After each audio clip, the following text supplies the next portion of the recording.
తిరుపతిరావు గారి దగ్గరికి వెళ్దాం.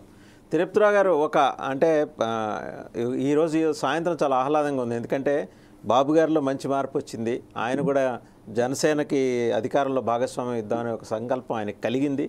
దాంతోపాటు బీజేపీ వస్తే వాళ్ళకు కూడా భాగస్వామ్యం ఇచ్చేద్దామని హృదయ వైశాల్యాన్ని ఆయన చాటుకున్నారని చెప్పేసి మనకి శ్రీనివాస్ చౌదరి గారి మాటల ద్వారా తెలుస్తుంది. మీద ఆలస్యం ఆల్రెడీ పురంధరేశ్వరి గారు ఢిల్లీలో ఉన్నట్టున్నారు. పురంధరేశ్వరి గారు,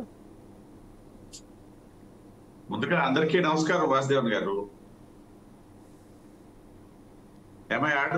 వినిపిస్తుంది సార్, వినిపిస్తుంది. ఒకటి అంటే బాబు గారిలో మార్పు వచ్చిందని చెప్పేసి సోదరులు శ్రీనివాస్ చౌదరి గారే అంటే ఒక రకంగా ఆనందించే వాళ్ళలో నేను కూడా ఉంటాను. ఎందుకంటే గత పర్యాయం 2014లో ఏదన్నా డ్యామేజ్ జరిగిందనేసి అంటే అటువంటి భారతీయ జనతా పార్టీకి సంబంధించినటువంటి వ్యక్తుల్లో అందులో నేను ఆ వరుసలో నేను కూడా ఉన్నవాడిని. మొదట ఉన్నానా చివరి ఉన్నానా అనేది వేరే అంశం. మీరు మొదటే ఉంటారు సార్, ఎందుకంటే ఇచ్చాపురం కదా మీరు, మీ సెగ్మెంట్ ఇచ్చాపురం మనకి రాష్ట్రం నుంచి అక్కడ నుంచి మొదలే కదా. ఒరిస్సా వదిలేస్తే మొదటి సెగ్మెంట్ అదే కాబట్టి మీరు మొదటే ఉంటారు. నా ఆరిజిన్ ఇచ్చాపురం, నా సెగ్మెంట్ అంటే నేను settled at Srikakulam, Born at Tekkali constituency, but నా ఆరిజిన్ ఇచ్చాపురం.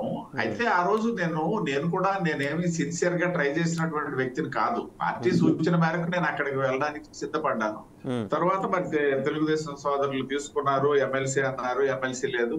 మొత్తానికి 10 సంవత్సరాలు గడిచిపోయింది, సుదీర్ఘ ప్రయాణం అయిపోయింది. అయితే ఇక్కడ ఒక్క విషయం నేను స్పష్టం చేస్తాను వాసుదేవన్ గారు. సరే, రేపు ఏదన్నా జరగవచ్చు. రాజకీయాలు ఎప్పుడు కూడా అది డైనమిక్, స్టాటిక్ ఇవన్నీ వాడుతుంటాం కదా. కానీ ఇప్పటికైతే ఈ సంఖ్యలు ఏవైతే వస్తున్నాయో దాని మీద నేను తీవ్రంగా విభేదిస్తున్నాను. ఎందుకు అనేసి అంటే ఇవాళ ప్రైమ్ మీడియాలో కూడా 8 అసెంబ్లీ సీట్లంట, 5 పార్లమెంట్ సీట్లంట. ఈ సంఖ్య ఎవరు చెప్పారు? భారతీయ జనతా పార్టీ కార్యకర్తలు ఎవరు మాట్లాడలేదే, భారతీయ జనతా పార్టీ అధినాయకత్వం మాట్లాడలేదే, భారతీయ జనతా పార్టీ అధికార ప్రతినిధులు సూచన లేదే. మరి ఎక్కడ నుండి వచ్చాయి?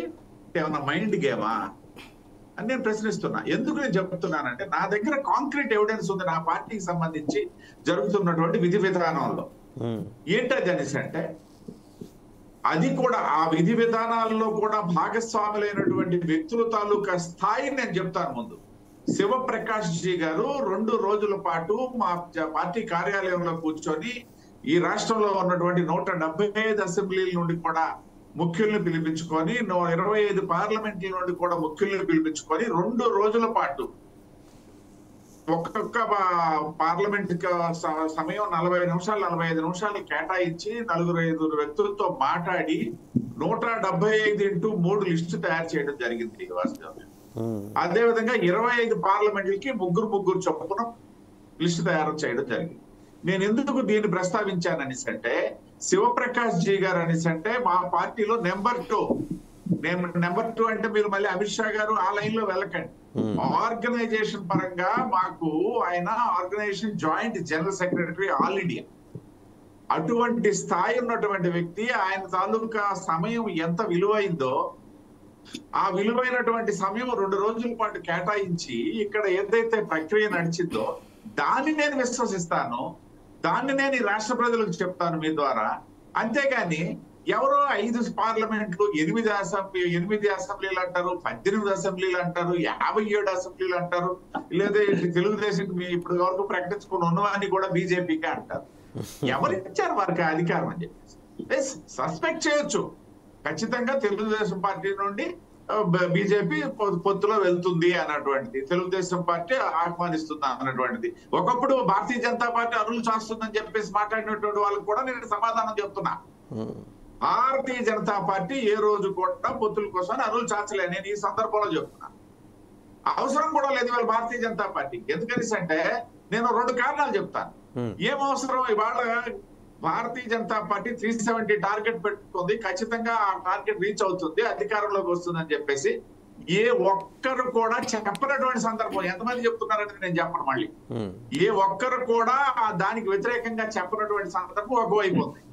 రెండవది, ఏదన్నా అవసరం అయితే రాజ్యసభలో ఒకటే అవసరం ఉన్నటువంటి, అది కూడా రేపెల్లుండి అంటే తెలుగుదేశం పార్టీకి మళ్ళీ రాజ్యసభలో ప్రాతినిధ్యం వచ్చే సమయానికి మేము కూడా దాన్ని అధిగమించేస్తాం. ఎందుకంటే ఇంకో 2 సంవత్సరాల పాటు తెలుగుదేశం పార్టీకి రాజ్యసభలో సభ్యులు ఉండరు. ఇది టెక్నికల్ ఇష్యూ. అవును, సాంకేతికంగా మేమేదో వైసీపీ మీద ఆధారపడతాము, లేదా వైసీపీని బతిమాలుతాము, వైసీపీని బొజ్జగిస్తాం అన్నటువంటి వార్తలు కూడా వస్తుంది. దాన్ని కూడా నేను యాక్సెప్ట్ చేయట్లే. అంత అవసరం మాకు లేదు. వద్దంటే మాదిచ్చే వాళ్ళు రాజ్యసభలో 300 మంది ఉన్నారు అక్కడ. కాబట్టి అది కూడా వాస్తవం కాదు.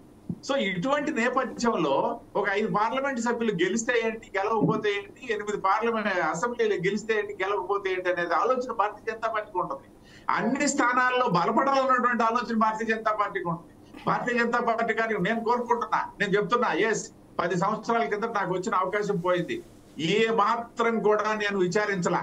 ఇంకా చెప్తున్నా, ఇదే తెలుగుదేశం ప్రభుత్వంలో ఉండేటప్పుడు కొన్ని సాంకేతిక కారణాల వల్ల ఇదే తెలుగుదేశం పార్టీ నాయకులు నా ఆస్తుల మీద కూడా టార్గెట్ చేసి నన్ను ఇబ్బందులు పెట్టినప్పటికి కూడా నేను వెనకంజి వెయ్యలేదు. పబ్లిక్ గా చెప్తున్నాను. నేను అనేది కావాలని చేశారా లేకపోతే సాంకేతిక కారణాలు అన్నాను, అదే అనమాట. చెప్పుడు మాటలు విని కొంతమంది చేశారు. వాళ్ళు కూడా నాకు అత్యంత సన్నిహితులే. ఎవరో దూరం ఉన్నారు. అదే శ్రీనివాస చౌదరి గారు అక్కడ నుండి వచ్చి జైలా సాంకేతిక కారణాలు అయినా నేను వెనలేదు.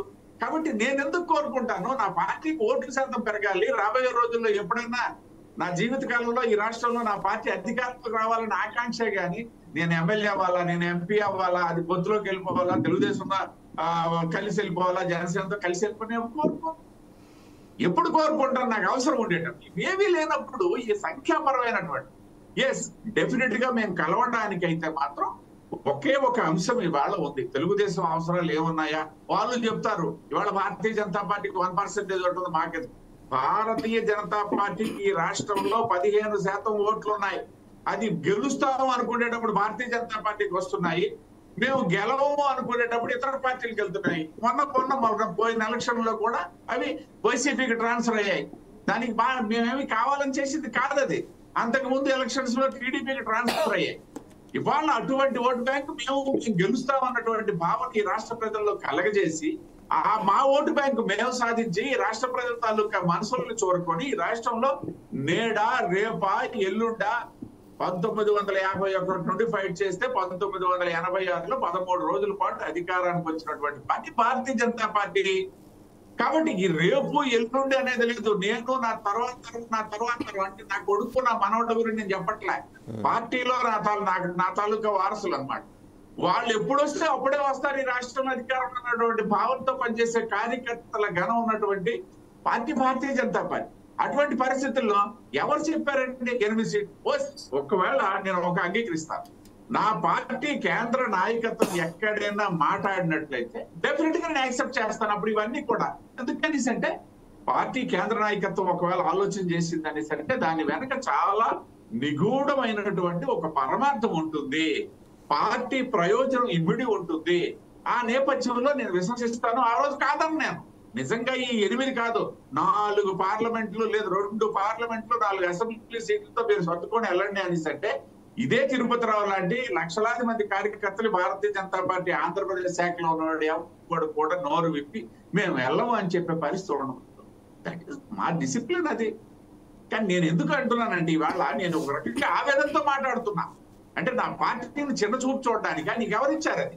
ఒకవైపు ఏమో నేను చెప్పాను all India joint general secretary ఆధ్వర్యంలో కసరత్ చేసుకొని 175+25 అనుకోని మేము వెళ్తుంటే మీరు 8-5 అని చెప్పేసి చర్చలు పెట్టేసి దాని మీద వ్యాఖ్యానాలు చేసేసి చేస్తూ పోతున్నట్లయితే ఏమనుకోవాలి? చేయండి. మీడియాకి స్వేచ్ఛ ఉంది. మీడియా స్వేచ్ఛని ఎవరు ప్రశ్నించే ప్రశ్న లేదు. భారతీయ జనతా పార్టీ అసలు ప్రశ్నించదు. ఒక్క నిమిషం తిరుపతిరావు గారు కాకుండా అర్థవంతంగా ఏమొస్తాయో ఎవరెవరు లీక్ చేశారా ఏమన్నా పోనీ చంద్రబాబు నాయుడు గారు పోనీ వదిలేసేయండి. మేమెవరు మాట్లాడలేదు ఇంతవరకు. ఈవెన్ చంద్రబాబు నాయుడు గారు ఇవాళ మా అమిత్ షా గారిని మా నడ్డా గారిని కలిసి దాదాపు ఒక 4 వారాల సమయం పూర్తవుతుంది. రేపు వెళ్తారా లేదా అనేది శ్రీనివాస్ చౌదరి గారు రివీల్ చేశారు. అది వేరే విషయం. ఈ 4 వారాల్లో చంద్రబాబు నాయుడు గారిని ఎప్పుడైనా మాట్లాడారా? లేదా చంద్రబాబు నాయుడు గారు మాట్లాడలేదు మాకు ఇప్పటి వరకు మిత్రపక్షంగా ఉన్నటువంటి మా జనసేనాని ఏమన్నా ఎప్పుడైనా భారతీయ జనతా పార్టీకి 2 పార్లమెంట్ సీట్లు 2 అసెంబ్లీ సీట్లతో నేను ఒప్పిస్తానని కానీ, లేకపోతే 20 పార్లమెంట్ సీట్లు 60 అసెంబ్లీ సీట్లు అడుగుతున్నారని కానీ ఇప్పుడు చెప్పలేదు కదా. మరి ఏమీ లేనప్పుడు దీన్ని అంటారు కందకి లేని దుర కత్తిపేటగా అన్నట్టు. ఎస్, రేపు వెళ్ళేటప్పుడు నేను చెప్తా, మరోసారి చెప్తున్నా, 8, 4, 5 పార్లమెంట్లు కాదు, 2 పార్లమెంట్లు 2 అసెంబ్లీలతోనే మనం పొత్తులోకి వెళ్దాం అనేసి అంటే ఏ భారతీయ జనతా పార్టీ కార్యకర్త కూడా నో అనే మాట ఉండదు, సన్నాయి నొక్కులు ఉండవు, యాక్సెప్ట్ చేస్తాం. ఎందుకంటే మా అధినాయకత్వం మీద మాకున్నటువంటి నమ్మకము, పార్టీ దశ నిర్దేశించడంలో వాళ్ళకు ఉన్నటువంటి అనుభవం, వారి వాళ్ళ ఈ పార్టీని స్థితికి తీసుకొచ్చినటువంటి కారకులు కాబట్టి మేము అంగీకరిస్తాం. కాకపోతే ఏంటంటే ఒక అర్థవంతమైనటువంటి చర్చలు ఏమైనా జరిగితే ఏ ఛానల్ చేసినా ఏ వ్యక్తులు చేసినా సరే మేము యాక్సెప్ట్ చేస్తాం. ఇది అసందర్భంగా ఉందన్నమాట ఆ ఫిగర్ అనేది. రైట్. చెప్పారు తిరుపతిరావు గారు,